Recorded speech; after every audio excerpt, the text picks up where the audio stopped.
Thầy cô ơi, bạn bè ơi, những kỷ niệm sẽ mãi không phai.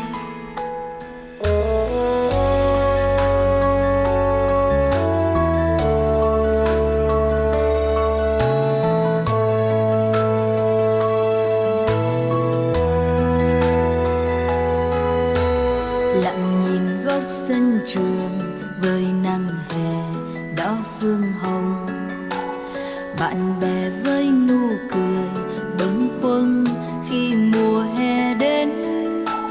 Lòng tôi thấy bồi hồi mang theo kỷ niệm tràn về. Hè ơi sao đến mau để vội xa người thầy tôi yêu.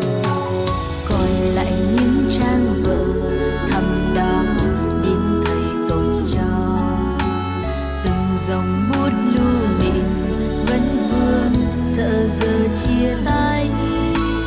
Ngày và tháng nhanh dần phút chốc luyến thương ngậm ngùi. Hè ơi sao đến mau để phai xa bạn bè thân quen. Qua bao nhiêu năm tháng bên nhau dưới mái trường này, từng lời thầy dạy bài theo tiếng về vui ngân nga.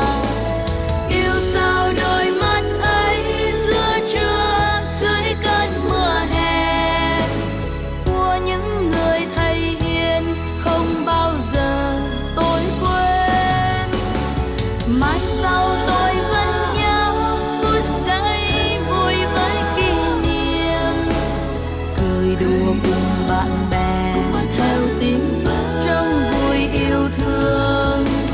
Xa như không quên hết ánh mắt với bao nụ cười của những người bạn bè không bao giờ tôi quên.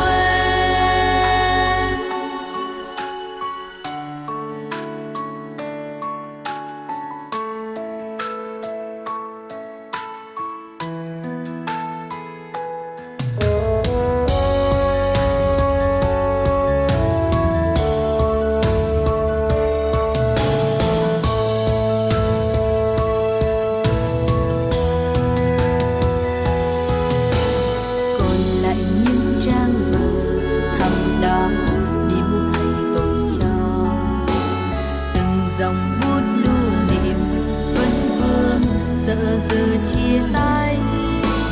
Ngày và tháng nhanh dần phút chốc luyến thương ngậm ngùi. Hè ơi sao đến mau để phai xa bạn